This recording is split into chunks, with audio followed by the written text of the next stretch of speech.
Through the Noise with your host, Ernesto Glucksmann. Andy, thank you for joining me on the show.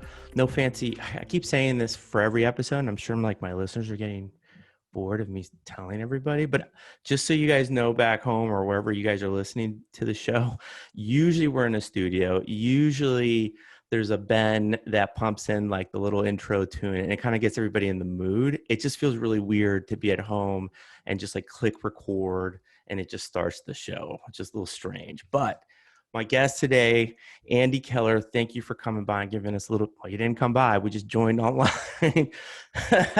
you're the CEO of ChicoBag and To-Go Ware. I just want to make sure I get those in there.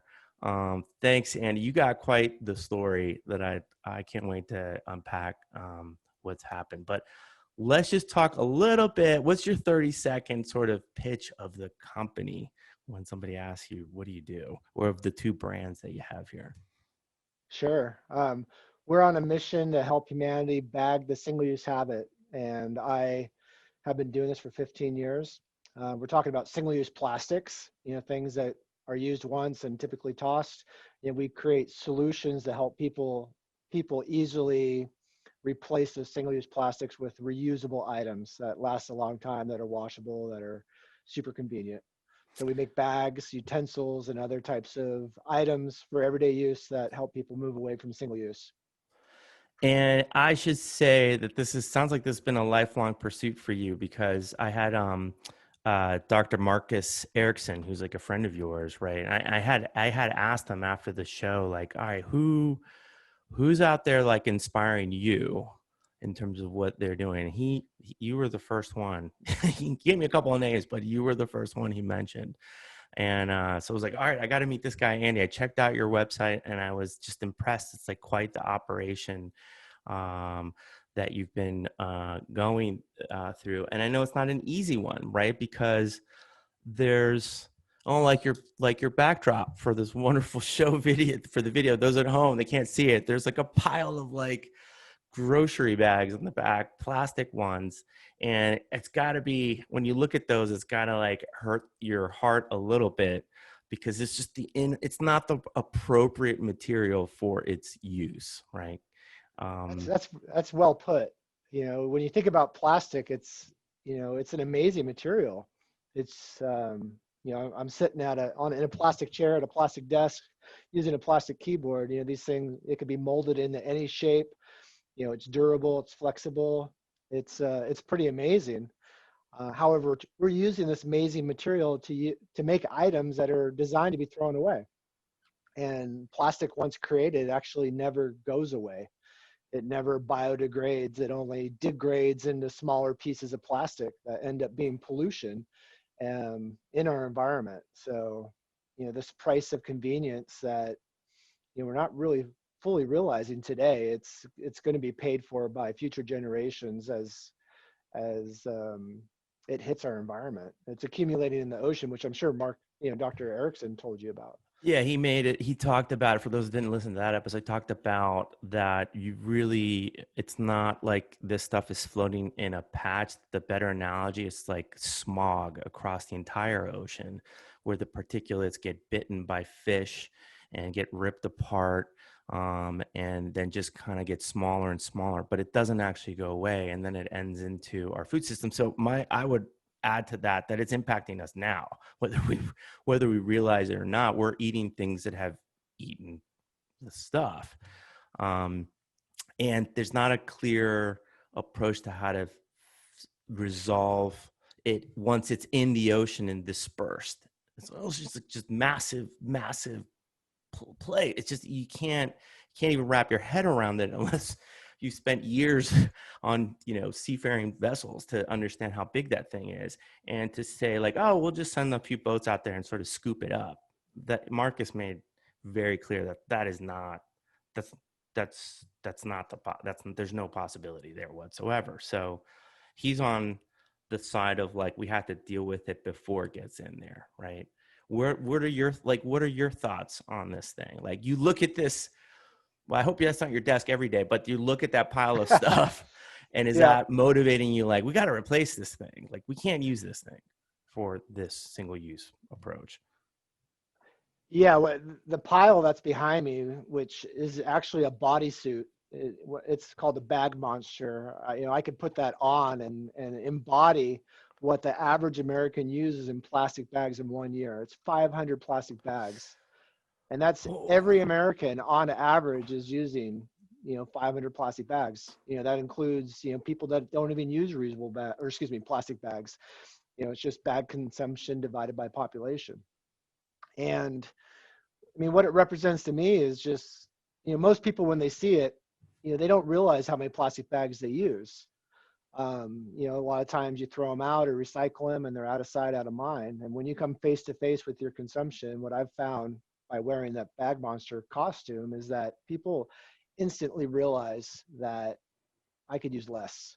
I don't need to use this many plastic bags. And in fact, that was actually my experience when I started ChicoBag 15 years ago. It all started when I went to my local landfill and I saw plastic bags all over the place. Visually, that's what dominated my view. And that day it was windy and the plastic bags were actually blowing around, becoming windborne and blowing out of the landfill into the adjacent ranch land where cows were grazing.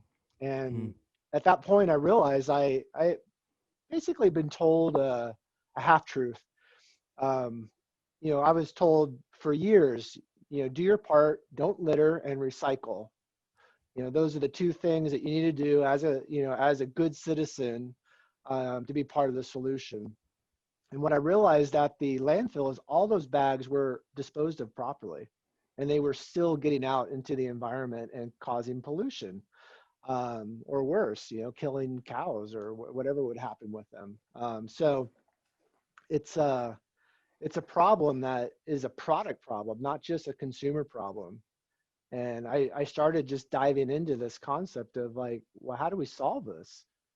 And, it's not just about the consumer not littering and being responsible and disposing of things properly. The producer is also responsible. There's companies that have created these bags that have the ability to become windblown litter despite proper disposal. And that's a product flaw. That's a design flaw that can be solved. And so that day I decided I wanted to figure out a way that I could stop using plastic bags, because I was a plastic bag user up until that point. And the biggest obstacle that I identified was that I would forget my bags at home or in the car. So the idea I came up with is, well, what if I had a bag that I could keep in my pocket where I didn't have to remember it, where I could have it with me like a wallet, and wherever I went, and whenever I needed a bag, I had one. So that was the birth of ChicoBag. That day I bought a sewing machine and some fabric and started making prototypes of what would be the first ChicoBag. And just to be able to like reuse the bag in a few shopping trips would reduce that number of bags in the moment, right? Like, I mean, I've gotten over the years used to always keeping, different types of, some of them are plastic bags, but hanging by, on the door out. I have a hook, I have a bunch of them in there, but really I just throw them in the car. And like I go to the grocery store, and it was a habit that I had to kind of like develop. And now up until COVID, that's something that I was just grabbing and just going along with it. And it kind of, after I got into that, it kind of gave me a distaste, made me feel gross whenever I just go to a convenience store and they gave me just a plastic bag. If I could just carry a couple of items because I needed something really quickly, it's like you shouldn't be even offering it. Like, why even offer it? I'll just grab it in my hand. And if I need one, I'll ask for one. But that's just like weird little things that I think you just become more aware once you just, I don't know, just try a little bit more or something. I don't know what it is, but what's been probably disheartening for you, and what I've noticed in my own consumption, is that now that we're in this pandemic situation, I mean, all of that's been kind of thrown out the door. If, you're at home, you're trying to do the right thing, immunocompromised situation where you don't want to go to the grocery store and you go Instacart, they're bringing everything in plastic bags. And not only are they bringing everything, it's like almost like they put every item in its own plastic and then in the plastic bag, and one item back. Like, here are your eggs in this one plastic. Here's your cantaloupe in this other one. and it's great that they're delivering it. You're not exposing other people, but it's like the use of that stuff must be exploding right now to like new ground. So I bet that feels like a big setback in many ways. It kind of, to me, feels like we've gone back at least 10 years. Everyone's been making that shift to not everybody, but a lot of the population has been making a shift from using less single use to using more reusable products, and the pandemic has just thrown all that up in the air. So it'll be interesting to see what happens once this pandemic settles down a bit, to see where we land. A lot of things are changing, some things for the better.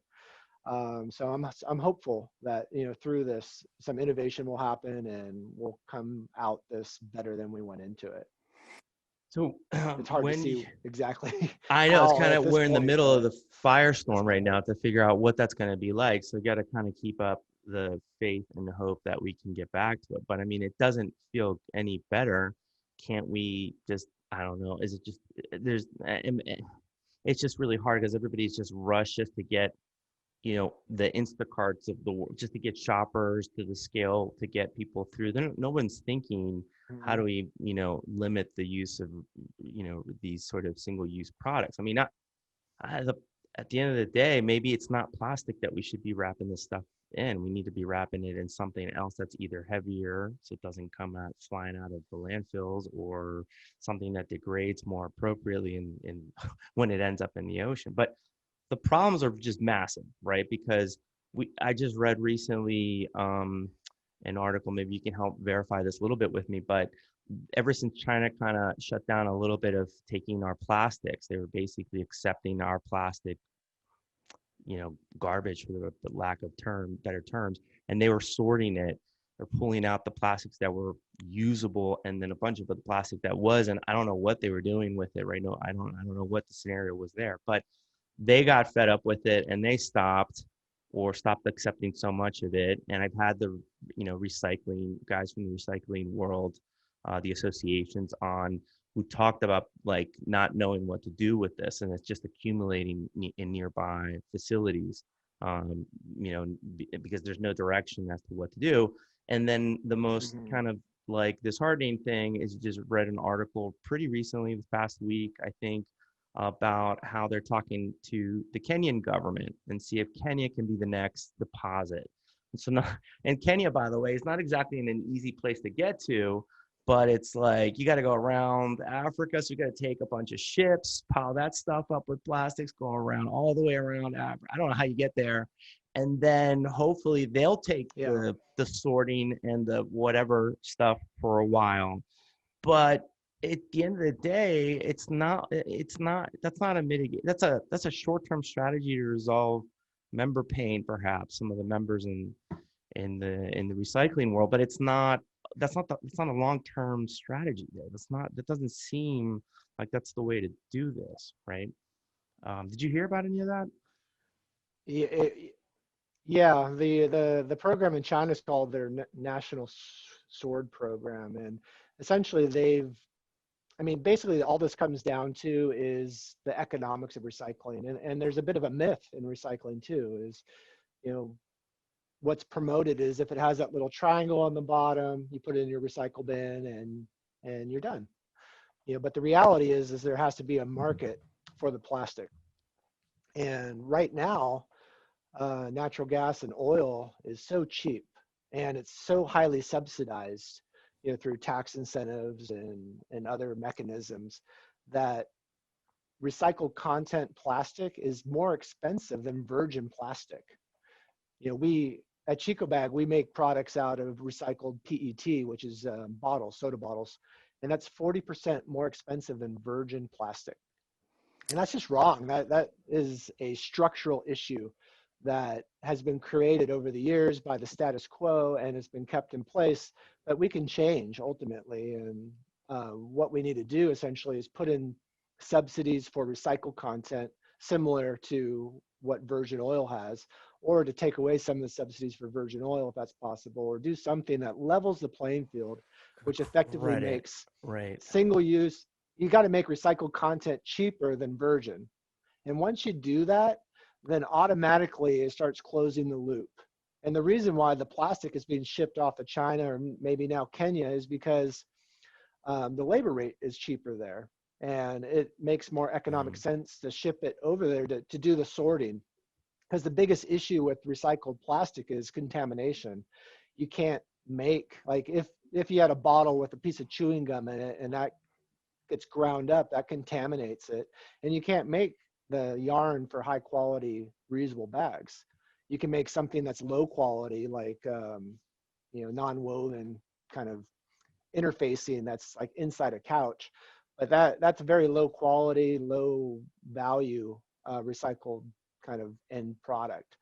And really what you want is a high value product. And in order to do that, you have to really sort and clean and make sure it's a very clean stream, which makes it plastic recycling impractical in most cases. And most plastic that gets recycled ends up in the landfill now, and that's a problem.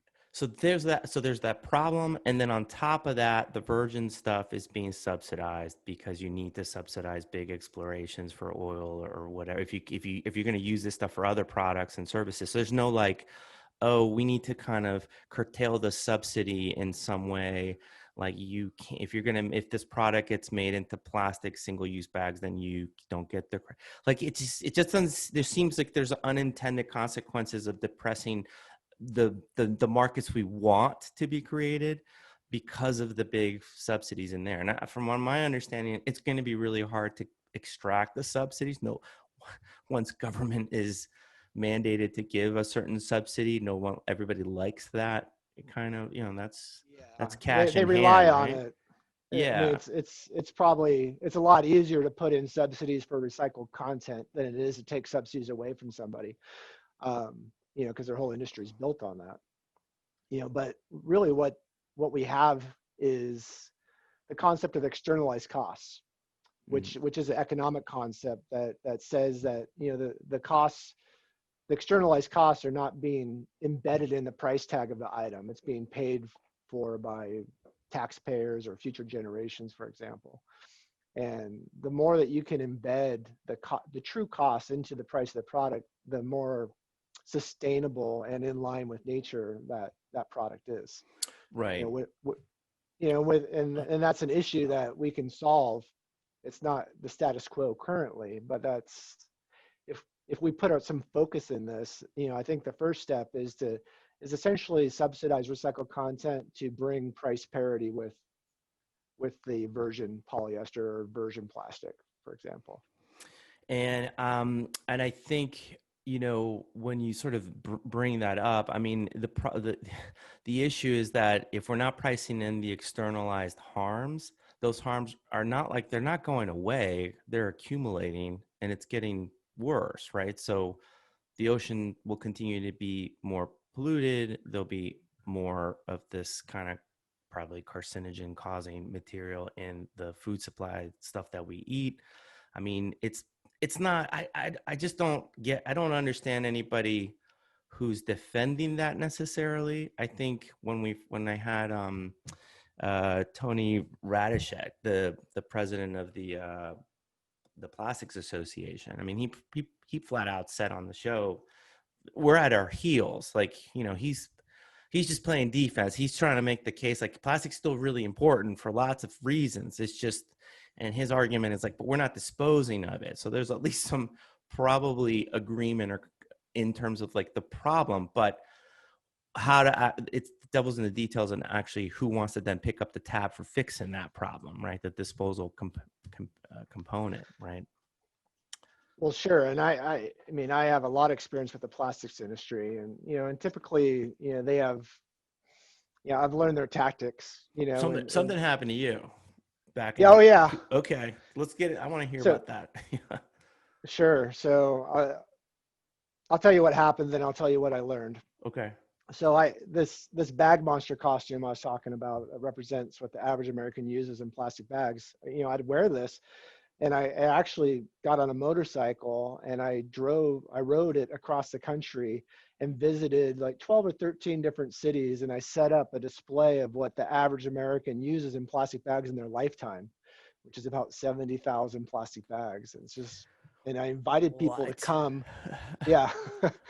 I invited people to come and try on these costumes and embody a bag monster and see what it feels like. And it was like the point in my career where I felt like I was actually achieving my mission of helping humanity bag the single-use habit. I was talking to people and it felt super good, and people were getting it, and they immediately said, to me, majority of the feedback was, yeah, I gotta thank you for making me aware of this. Like, I see it differently now. I can't look at a plastic bag the same way.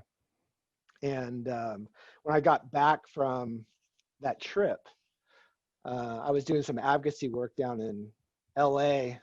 They were looking at putting a fee on plastic bags. So I was down there speaking, in support of that. And on the steps of the county building, I met this lawyer. He's from Save the Plastic Bag Coalition. And Save the plastic bag. There's a coalition? There was a coalition that, the Save the Plastic Bag. They've rebranded a couple times since then, but essentially, I would expect they would have done that by now. Yeah, it's essentially a front group for the plastic bag industry. And he looked at me and said, I was debating him on facts and statistics, because there's all these statistics out there, that around plastic bags and what percentage are recycled and what, how much plastic is in the ocean and how big is it. And he looked at me as I was debating with him on these facts, because the plastics industry's facts are different than, the scientific community's facts. I'm sure they take a conservative approach to the total numbers or whatever, right? If there's a range I could tell, of estimates. I mean, basically what I've learned through I'll tell you what happened, then I'll tell you what I learned. Okay. So basically he looks at me, he's like, you shouldn't be talking to me. It's like, we're going to come after you next. And he starts laughing. Like, he goes, and maybe it's just in my memory that he had this evil laugh, but it really was like he was laughing and looking at me, and I got the creeps, and I basically ended the conversation with them. And probably 2 or 3 weeks later, I got served with a lawsuit. Yeah, they said basically that I was irreparably harming the plastic bag industry, the business. Wow. And what I was saying was false and misleading, the things I was saying about plastic bags. And they were suing me. They basically, it's called a slap suit. It's basically when a large company tries to silence someone who's advocating, to make them go away, make them shut up. And so grind them into the justice system with court fees and depositions and then and you were running your business, your small business owner, right, at the time. So I presume it's not something you were expecting, or no. I mean, a lawsuit like war that, chest for legal interactions with the plastics industry. The lawsuit ended up costing like $750,000, and it was horrible, and that it never even went to court, but that was the cost up until that point, to deal with settling, to just deal with it. Yeah. So, it's very expensive, and that's the tactic is, under that threat that, thank God I had insurance, because otherwise I would have, I didn't know what I was going to do. It was the scariest point in my life. But essentially, the lawsuit was over these statistics and facts that are out there. And what I learned is that, the plastics industry, basically took their playbook from the tobacco industry, and they do 3 things. There's 3 tactics. And you can see this, a lot of different industry groups have used these tactics. The first thing they do is they shift the blame. So they'll say like, oh, if people would just recycle and would not litter, we wouldn't have a problem. And that's what we've heard. That's what I was taught. That's what I realized at the landfill, that's the only part of the equation. So they shift the blame. The other thing they do is they minimize the impact. So they'll say like, oh, well, plastic bags are like less than 0.5% of landfill waste. That's not the problem. The real problem is, something else. Right. Right. Yeah, but what they don't tell you is that, well, landfill waste is based on weight, and plastic bags hardly weigh anything, and so they're Mm. minimizing the impact Mm. using something that sounds believable. The third thing they do is they'll create fear. So using a PR firm and then using kind of fake news journalists to get this message out there into the real news, on the 6 o'clock news, they've created fear around reusable bags. They'll say, well, what else are you bringing home from the grocery store? Reusable bags can have a virus on them. And this is a story they've been promoting for 10 years. And actually, Wait a minute. What? yeah, The reusable bags? The bags reuse, yeah, exactly. Reusable bags. could have bacteria on it Yeah, they have E. coli and other viruses on them. in They your can make food you, that you put your food in. yeah. So what else are you bringing home from the grocery store? Is the story that got on the 6 o'clock news, like in almost every market, based on their PR tactics. And this is based not on any science. This is based on It sounds kind so of great, clickbait for the news, for your local news to cover it, right? Because it just sounds exactly. great, right? It's scary. Yeah. If it bleeds, it leads, and they're able to effectively get this story out there to the Wow. point now that grocery workers believe this story. And it's important to note that some reusable bags look grungy, some of them are dirty, but there is no scientific evidence that shows you that reusable bags actually make you sick. Hmm. But the story they've created is that they do, and the grocery workers believe it. So when coronavirus came in many states, the grocery workers were like, hey, like, we don't want reusable bags in the grocery stores during the coronavirus. And a lot of states implemented bans on reusable bags at the first phase of this coronavirus epidemic. Hmm. And they've since backed off of that because there isn't really any science that supports it. But that's the result of effective PR campaign from the industry, and it directly hurts the environment and reusable bag companies like mine. And it just seems all back to short-term wins here because it's not like this is sustainable, right? That they just can't keep doing. It's not a good idea as a concept. You don't want to use something that basically never is able to, you know, decompose for a one-time use. You use Yeah, plastics for when, like I mentioned on the show before, for things like your pipes in your house. You don't want to, you want to make sure they stay there and that it's got 60-year shelf life, so you're not ripping walls down or digging up, you know, sewer lines. Should be plastic. I mean, that's the right use for that, right? There's environmentally conscious use of plastics or PET, whatever. It just yeah, doesn't make any sense to have something that's just used once then thrown away.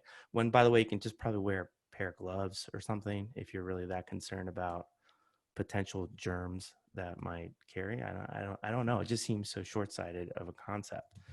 Um, well, there's a notion too that's promoted that single-use plastic is somehow more sanitary than the alternatives. And you see this in the pandemic right now that people are giving you single-use utensils and to-go plates and single-use bags as with the idea that they're more sanitary. But are they? Like I question that idea because I've seen single-use items just sitting there in the hmm. open. People certainly could sneeze on them just like anything Oh, in an else. open box, not even the kind that are. And by the way, if I'm getting takeout, which is what most people are doing to take home, why do you need the utensils to be thrown into the bag? You know, that's something you could request if you need them, but why put them in? Like it's a constant thing of me telling them, don't put any of the utensils. I don't need them. I don't need it. Like, you know, just let's minimize that. I mean, that's basically what you have to do. And restaurants, if they're asked enough and if they're made aware of the issue by a good percentage of their customers, they'll change. Yeah. How hard is You it to know, ask? Do you need any utensils? Yes or no? yeah, Just asking is be sufficient. But most people, no, we're fine. We're in my house. Why? Yeah. yeah. So when you Yeah. order online for home delivery, Mm. there should be a question of, do you need utensils? And the default should be that if you're getting delivered at home or to your office, your food, like they should assume that you have utensils and plates, right? Why are they assuming that you don't? Right. That Like doesn't make any that's sense to me. yeah, and it could save them a lot of money. Like I ordered 4 or 5 burritos the other day from a chain burrito store, which I'll leave unnamed. I don't want to embarrass, but I got 11 forks in my bag. Oh, 11 forks. I didn't think they were all for you. You know, and Doesn't I make any sent sense. I sent feedback Uh, to them on their survey, and I said, "Hey, I got 11 forks for this," and they're like, "Oh, well, you should only get 1 fork per menu item. We're sorry." I'm like, "Actually, it's not even my point. My point is, I should get right. no forks unless I ask for them, and I'm Right. eating a burrito." Uh, Like, that just hit me. Yeah. Who uses a well, fork for this stuff? yeah, I don't know. It's habits. It's just they're just grabbing them, throwing them, and moving on because they don't have the time to even yeah, think. They're just processing, and it's just like a simple switch where you can mitigate so much of this stuff in so many ways, right? yeah. Um, Well, they're all given away for free, right? So yeah. there's this perceived kind of no cost to these things, but truly there is a cost to the retailer, a small one. Plastic is, as I mentioned, subsidized, so the cost, for these forks are not much. They do add up. Priced into the cost of doing business, but Yeah, you know, you know, more importantly, the cost it really is being paid by the people that aren't enjoying the burrito, who aren't making profit by selling the burrito. The cost is being paid by society and future generations that are being impacted by the results of this plastic throwaway society that we live in. how did the not to bring back the bad memory of that slap lawsuit, but I mean, they if anybody's never been sued before, it's really scary document, and they always claim the damage you've caused is orders of magnitude higher than what they actually think might be. They're just what they're trying to do is like they know it's going to get negotiated with your lawyers down to some fraction of what they're asking. But that first time they serve those documents, it's terrifying. They're just throwing everything in the kitchen sink that sounds plausible enough to say you've harmed them and give you this giant thing. And then you got to spend, days, weeks, months, years with their lawyers, high-priced lawyers, your high-priced lawyers. And there's no incentive for them to move fast, right? Negotiations for either law. I mean, that part is still confusing to me. Like I don't think I mentioned, but I have a love-hate relationship with my attorney. Like you need your attorney, but on the other hand, it's like, man, like you can't even give me any type of like scope of the project here that we're dealing with. It's whatever. And just, and if you're unlucky not to have insurance, um, that's it. That'll close up most small businesses, a lawsuit of that size, um, what happened at the Yeah, end of it all? Like, how did that get resolved? well, they were hoping to basically make me shut up, and what ended up happening was I fought. That's when I got to know Marcus, Dr. Erickson, is with Five Gyres. Is one of the things they were suing me about was this depiction of the Great Pacific Garbage Patch. So on my website, I said, "Hey, there's plastic in the ocean. It's called the Great Pacific Garbage Patch. It's twice the size of Texas." This was, well reported in National Geographic, and a lot of people. All I was doing was quoting the article and providing a link to it. Had all my sources cited, and they said, "Well, that's not a truthful depiction, and it implies that there's plastic bags in the ocean, which there are not. You can't prove that." Hmm. And so I was like, "Well, actually, I haven't been out there, so I'm just relying on these articles. I'm going to go out there myself." So Dr. Erickson and the Five Gyres crew took me and a bunch of other journalists and researchers out to the one of the gyres. There's actually 5 of them. Went to the South Pacific subtropical gyre off the coast of Chile near Easter Island, and we studied plastic in the ocean. And yeah, it's like a soup. It's less like an island and more like a soup. And there's so much plastic out there, but it's so widely dispersed that it's hard to visualize. But if you got it all together in one spot, it certainly would be an island, a mountainous island of plastic. But unfortunately, it's like a soup, like a smog, and almost impossible to clean up. But we did see it washing up on the shores of Easter Island, the most remote inhabited island in the world. And what was washing up was plastic from Southeast Asia and from South America washing up on this remote island. And what I saw there were the remnants of plastic bags. The only thing that survived the journey intact was the knot that people tie in the top of a plastic bag. Mm. And that's what was washing up, were these little plastic bag knots. Pieces. And yeah, so I went back from that trip, invigorated and inspired. I'm like, I can't give up. I can't fold. I have to fight. They might take my business. They might take everything I own, but I have to fight. And so I had the faith and the, I guess, intestinal fortitude to move forward, because I saw firsthand the impact that our plastics were making on the environment. And what ended up happening was, people rallied behind me.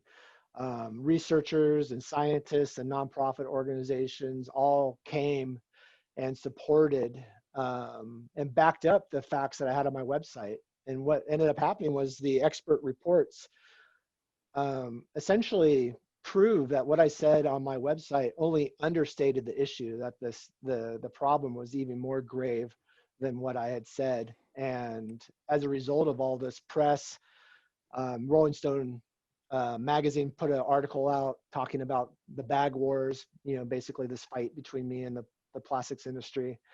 And what turned out to be a slap suit turned out to be essentially, it backfired against them, made them look really bad, and essentially brought them to the negotiation table, where part of the negotiation, they agreed to put a warning message on plastic bags, to tie the bag in a knot before disposal to prevent it from becoming windblown litter. That's the major issue with the design flaw of plastic bags, is despite proper disposal, like I saw at the landfill, they can actually become windblown litter. So the act of tying a bag in a knot to prevent it from becoming the weight, brings it together a little more. It prevents it from blowing away. And this was in California, right? This is a California court case scenario. California court, but okay. They agreed on all of their products to put this warning message on them, as a result of their lawsuit against me. So I thought that was a big win, as a result of them suing me. Well, sure. Whoever initiated that idea on their side, I wonder what happened to the guy with the funny laugh, because I just think that the unintended consequence of suing a small business by the industry, small business owner, it just never looks good, right? And you run the risk of that blowing it up in your face and getting so much more media attention for the very thing you were just trying to like quiet it down, just make them go away. I wonder how they brought that back up to the members of their board to tell them like, this isn't really going the way we thought it was going to go. It's caused that much more. I'm pretty sure they estimated the reach of the media attention you may have gotten out of Rolling Stone and so forth, right? But I think they definitely did, and I know that they had to want out of it. I mean, it was just a bad idea, and ultimately, I think about how many millions of dollars that the plastics industry has spent on lobbyists and PR firms and these front groups and this fake science to try and keep their basically antiquated business model intact. And if they would take a fraction of that money and just invest it in being part of the solution, on coming up with something new that helps achieve something better, that solves a problem, the legitimate complaints about their product, if they would address it straight on and fix it, like, they'd be in a much better place today. Instead, they are on their heels, and they're trying to figure it survive. out. They have a whole sustainability group involved now. They're pretty open about discussing what they're trying to do. It's just but everybody will probably have an opinion just how far that can go or how fast they should be, or just but I just think any course correction eventually is better than no course correction. That's like, at some point you can't cover up the stuff, the BS that you're trying to sell. Eventually it just comes out, and it just looks bad at that point, and it hurts the industry more and more in the long term. But I can understand it's hard to innovate new products or scale them up. And once you're a huge business and you're trying to protect the revenue, you just have many more people attach their careers to that. And it's like, why are you trying to change the game on us that we finally got to this point, right? I mean, it's just, I kind of get it. But, once you find out that your product actually causes extensive harm, you gotta open up again the innovation box and figure out a different way, right? Well, and there's another structural issue in our society. I talked about recycled content being more expensive than virgin as one structural issue that needs to be fixed. The other one is that corporations have a charter, and their obligation is to their shareholders to create shareholder value. And really, that's the only obligation of a corporation. And that's a structural issue that needs fixed, because when you do that, you are basically incentivizing the externalization of costs. And so, there is no motivation for a corporation to do something that is better for society if it's going to be if it's not going to drive as big of a profit. Right. If we're not able to double our profit margin by a certain percentage or by a certain amount by the end of the year. Yeah, that part seems like also really kind of a difficult thing. Like, how do you incentivize? I know there's B corporations that are trying to get more of a triple bottom line arrangement, but then when you look at that type of structure, it's not very clear as to like, well, how do you quantify the how do you quantify these other elements that you're trying to do? So I don't really know, but it does seem like if you're constantly having to make sure you make your next quarter's numbers based on your projections, and it's always growth, well, there's only so much growth you can achieve with certain types of materials in the world, right? Like, at some point you're going to run out of market to sell your plastic bags. I don't know. You reach a certain plateau. What happens then to those companies? It's out of my scope of understanding, but it seems like if we want to figure out a way, I think your point to this, if we want to figure out a way to shift the product development of these things, we got to incentivize what the impact of the products as well, like the down the line stream towards society in general, right? They have to be involved in that. I think I had one group this is really kind of funny. The mattresses have a big problem when you take a mattress to the landfill because you've used your 10 years and you go and you put it in the trash or whatever. When they put those in the landfills and they get the big machines rolling over, just pushing the dirt over everything and, squishing it down and going in to dig the next hole somewhere else. As those machines roll over, the springs within these mattresses cause them to become like zombie mattresses. They end up floating because of the particles of the garbage dump. It's just kind of like water, they float up. And so in California, these landfill owners were having a lot of problems because now their machines were running over these mattresses and getting caught in their machines. And so eventually they got sick of the cost to their machineries and dealing with landfills, that they're like, you guys have to do something. And so what they ended up creating, it was, okay, recycling center process, you attach a small fee to the purchase of the product that goes to the consumer, but you're buying $1,000 mattress, 25 extra bucks on top of that's not going to really, you're still going to get that mattress or whatever it is. And they use that money to invest in the recycling process so that when they're making the products, there's a way to off ramp these mattresses where they can pull out some of the strings that they could actually reuse somewhere else. Like that sub-market needed some extra help. And so it just seemed like obviously the mattress industry went a little bit kicking and screaming about it. But once California made it happen and they came up with the solution, because California didn't want to manage it, they all came to some agreement, and now it works. Now it's the story that the mattress industry wants to share. It's like, we're doing this right now because we've worked on it a little bit. So it's just like, it seems like it's back to the habits. Like you things are going well, business is well, and then you realize there's a problem with the product, and now you have two choices: try to continue the same course for as long as you can, creating PR stunts, hiring lobbyists, and see if that lasts. But that never lasts. Eventually, the problem grows to a point where the hammer of regulation comes in.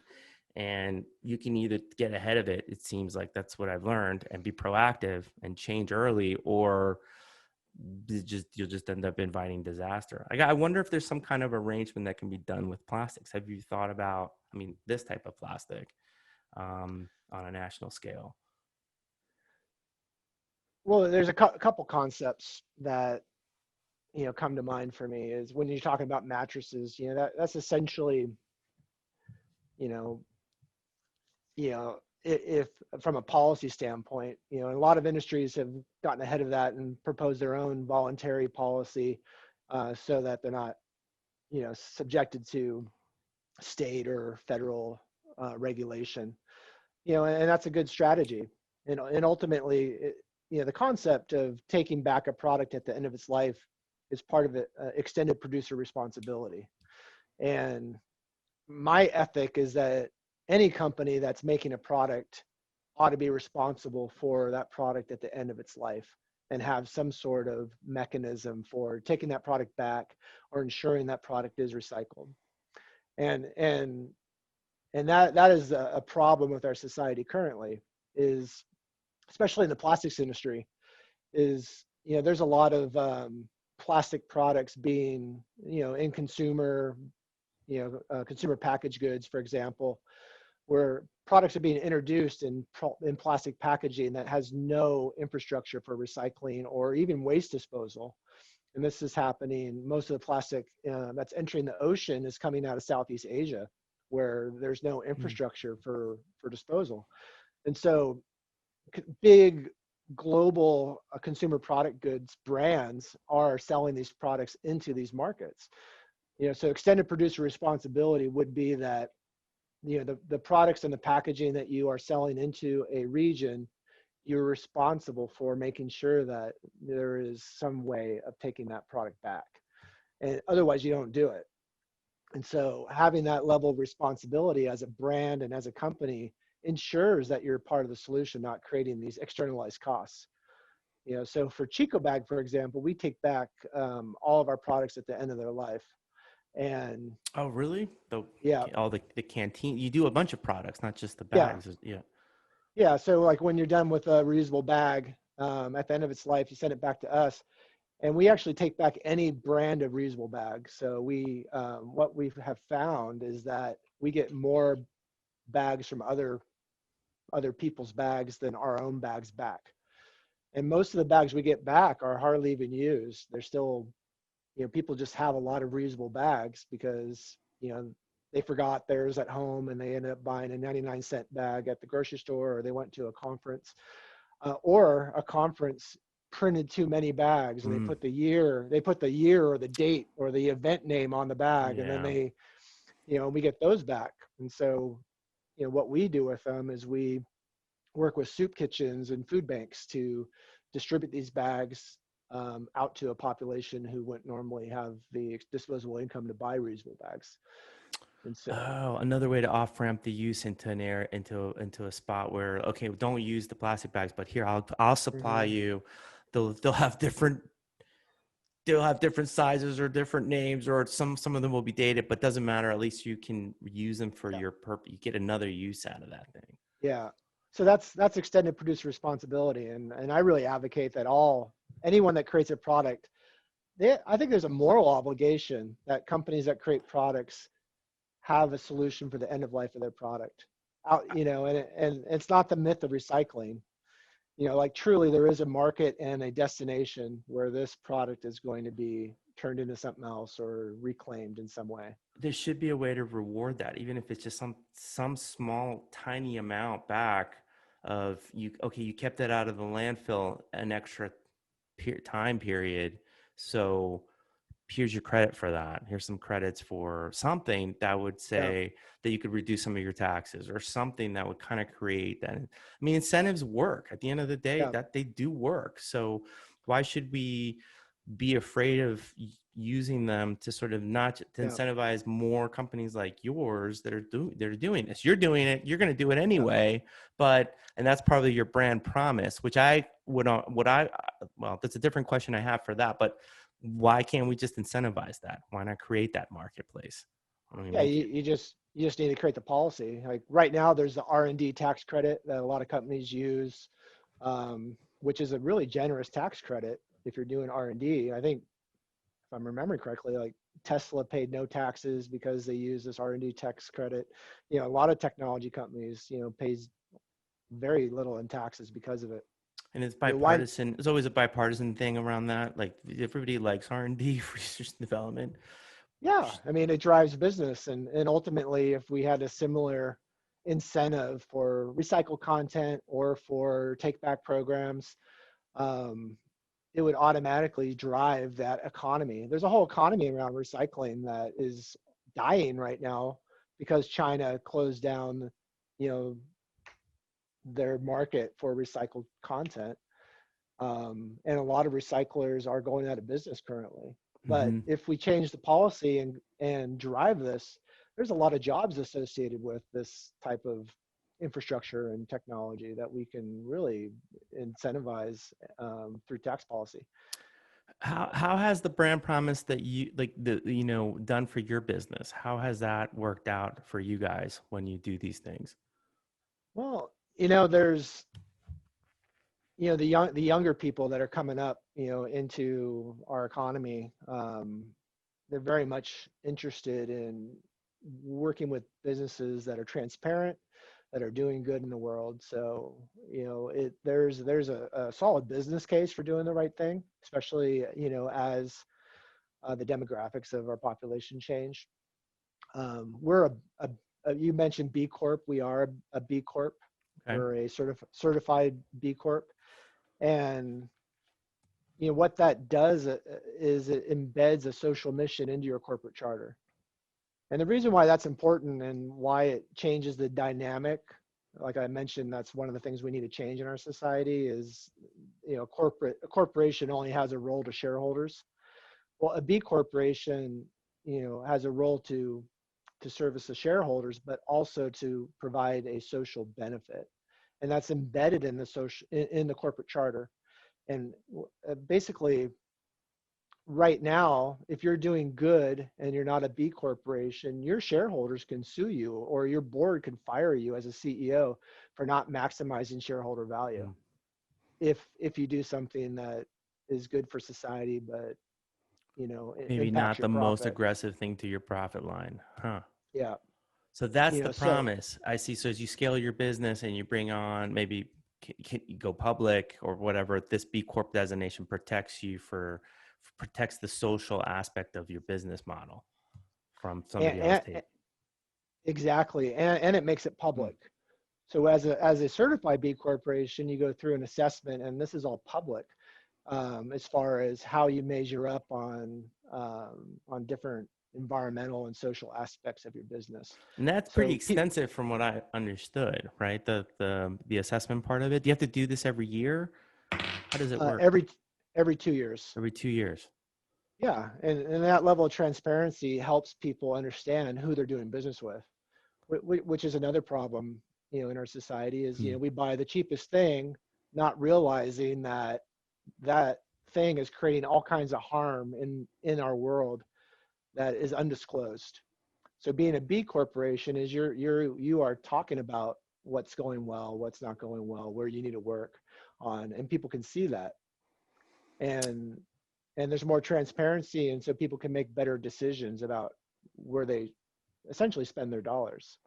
Now, is there a counter argument for the B Corp's arrangement? Because you're kind of like, then if this, you're sort of internalizing the responsibility into the model. And so I guess one argument would be it makes for more, you're putting more rigor into the business in making sure that you're covering all the bases with the products and services that you're creating.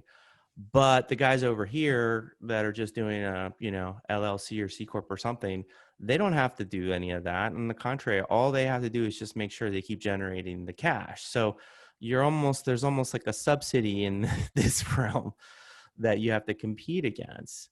But has it helped as people have become more aware with environmental concerns and their products and services? Have you seen it, at least for yourself or people that are, the people has it helped with your business to grow and scale up?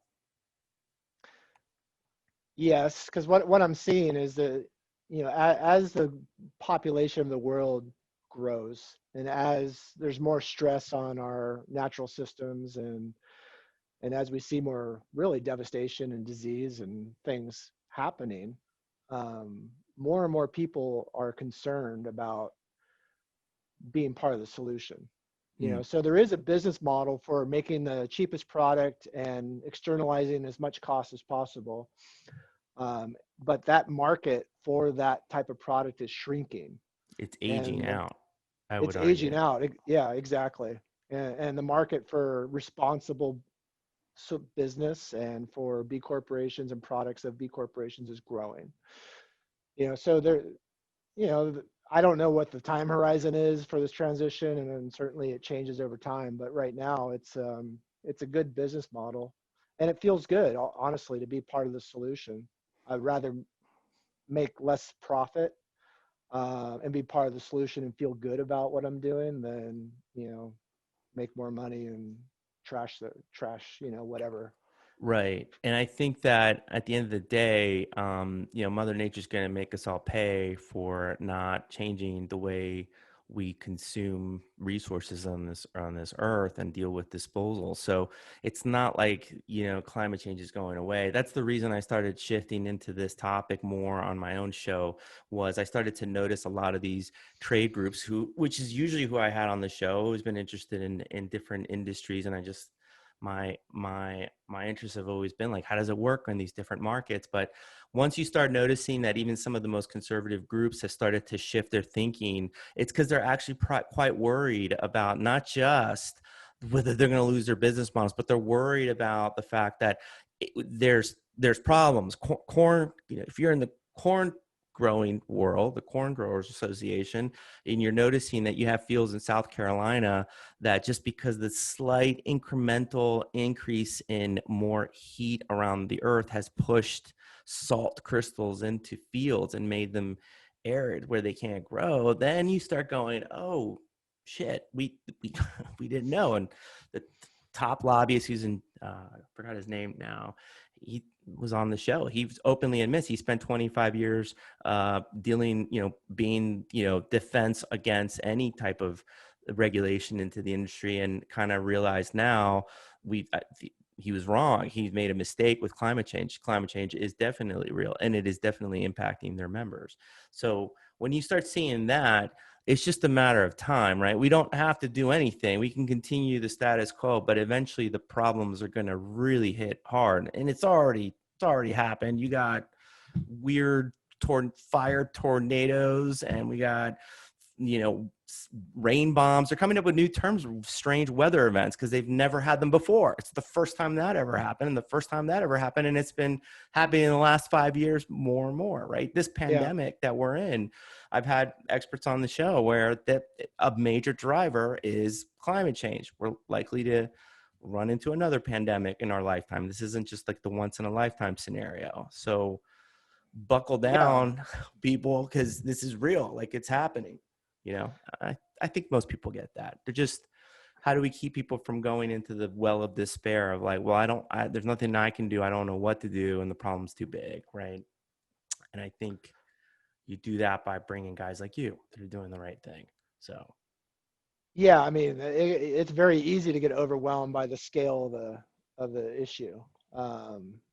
You know, we're suffering under a global pandemic right now. I read an interesting article in National Geographic that was talking about how, as the population of humans increases, we're encroaching into more wild spaces. The diversity of ecosystems is lessening as a result of this. And they were talking about how giant clams in a healthy ecosystem have the ability to filter out bacteria and viruses out of water. And they did some studies in different islands that had different populations. They found that the islands with the least amount of human population had the cleanest water that did not have as much bacteria and virus in it. So you think about globally, part of the environmental degradation that's happening is going to lead to more pandemics. We're going to see a lot more of this unless we change the way we're essentially doing business and the way that we're operating as a society. So, when I think about what people can do, it's really the small things. It's when you think about how you spend your money.